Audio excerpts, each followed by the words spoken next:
Happy Sunday friends. இப்போ பார்த்தீங்கன்னா church தான் கிளம்பிட்டுருக்கேன். இன்றைக்கி நான் கட்டியிருக்க சாரீ பார்த்தீங்கன்னா ஒரு லினன் சாரீ எடுத்து 2 வருஷக்கிட்ட ஆயிடுச்சு. நான் தான் கட்டியிருக்கேன். சாரீ பார்த்திங்கன்னா பயங்கர வெயிட்டாக இருக்குது. அப்புறம் பார்த்திங்கன்னா சாரியோட ப்ளவுஸ் பார்த்திங்கன்னா நான் அதை ஸ்டிச் பண்ண அட்டாச் ப்ளவுஸ் இருந்தது, நான் ஸ்டிச் பண்ணலை. சாரியில் கொஞ்சம் நல்லா அழகான எம்ப்ராய்டிங் ஒர்க்லாம் இருக்குது. ஸோ அதனால் நான் ப்ளவுஸில் எம்ப்ராய்டிங் ஒர்க் பண்ணிக்கலாம்னு சொல்லிட்டு வச்சுட்டு செப்பரேட்டாக ப்ளவுஸ் இருந்தது கொஞ்சம் மேட்சிங்காக. ஸோ அதனால் அதை ஸ்டிச் பண்ணிவிட்டேன். ப்ளவுஸில் பார்த்தீங்கன்னா ஸ்கேலப் டிசைன் கொடுத்துருக்கேன்.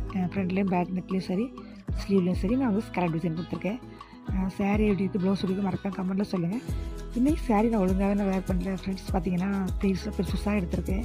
ஆக்சுவலி குட்டி குட்டியாக எடுப்பேன், நீட்டாகவே நான் கட்டல. ஏன்னா சர்ச்சுக்கும் டைம் ஆயிடுச்சு. ஸோ அதனால் அவசரம் எல்லாம் கிளம்பிட்டுருக்கேன். உங்களுக்கு இந்த மாதிரி ப்ளவுஸில் டிசைன் பண்ணால் மறக்காமல் வந்து நீங்கள் கமெண்ட்டில் சொல்லுங்கள். Sari colour off white colour மாதிரி கிட்டத்தட்ட. ஸோ பிடிச்சிருந்தா மறக்காம லைக் பண்ணுங்கள். Okay, thanks for